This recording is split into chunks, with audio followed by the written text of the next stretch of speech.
पर आए हैं। आप लोगों ने हमारी बात को प्राथमिकता दी और इसी तरह आप लोग आगे भी सहयोग करते रहेंगे।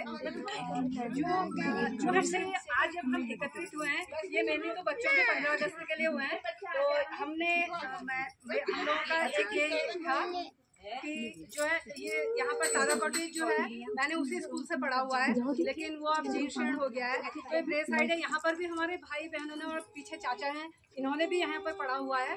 तो लेकिन अब ये स्कूल कम से कम अभी चल रहा है, तो हमने सोचा कि इसी को जो हमारा संगठन बना, पहले हम अपने इलाके को ही लेके उसको अग्रसर करें आगे की ओर। तो मैंने सुना प्रिंसिपल साहब से हम लोग मिले, हमारी सचिव भी मिली, तो वो उन्होंने बताया कि यहाँ पर बहुत बहुत खराब स्थिति है और जो हम लोग देखते भी आ रहे हैं। तो आगे भी सभी लोगों ने आपको बता दिया कि ये जो यहाँ पर गंदगी है, गंदगी तो बहुत ही ज़्यादा है गेट से एंट्री करते ही।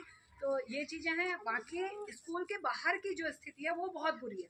अंदर की मैंने आज ही हम लोगों ने अंदर देखा, तो अंदर जो है इतना अच्छा डेकोरेशन, इतने अच्छे से व्यवस्थित किया गया है स्कूल को। ऐसा स्कूल, ये स्कूल जो हम इधर भी जाते हैं ना, किसी और स्कूलों में भी अगर हम जाएं तो इतनी व्यवस्था कहीं भी नहीं मिलती।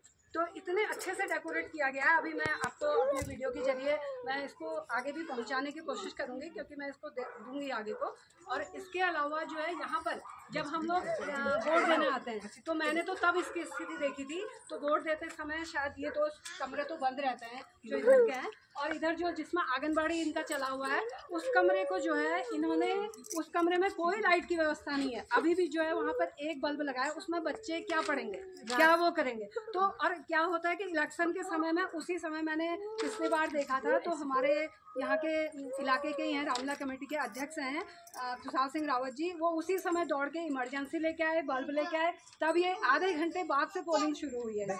तो मैं यहाँ पे खड़ी थी उस वक्त, और हम भी कोशिश कर रहे थे कि हम लोग जाएं, लेकिन तब तक दादा लोग लेके आ चुके थे। तो ये व्यवस्था तो पहले से देखनी चाहिए। ठीक इलेक्शन के दिन आप बल्ब लगाते हैं और उसी समय इतना डिले इलेक्शन हो रहा है। तो और जो आते भी हैं यहाँ पे, जिनको रहने के लिए भी दिया जाता है, वो भी बेचारे क्या करेंगे, उनकी भी मजबूरी है। और ऐसे इन दीवारों पे जो आज आपको ये दीवारें, मैं इनसे कहूँगी कि ये दीवारों को दिखा जाए जिनमें आज आपको ये आलेखन दिख रहा है। इन दीवारों में गालियाँ लिखी हुई थी। ये सारी प्रिंसिपल मैम के जरिए इसको सही कराया गया है।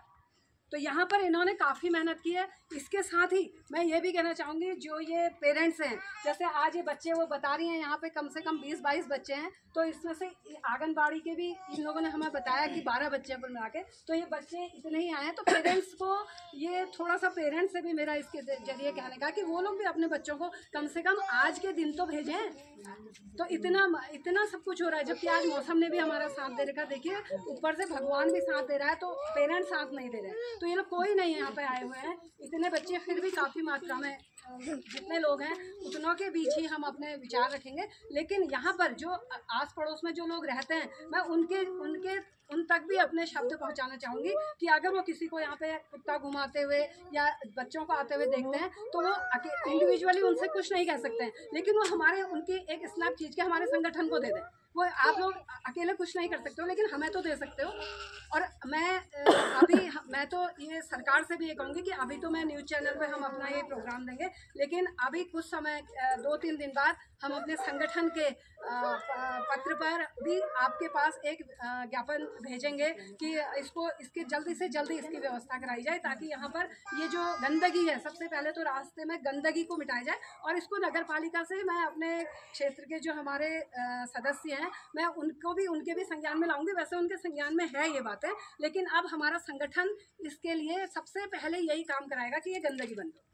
इसी के साथ ही अब मैं ज़्यादा कुछ नहीं कहते हुए, अब हम लोग थोड़ा सा यहाँ पे बच्चों के साथ एक 2 राष्ट्रीय गान प्रस्तुत करेंगे, और इस आगे को फिर हम लोग बच्चों को थोड़ा सा गीत कुछ प्रेरित करेंगे। तो धन्यवाद।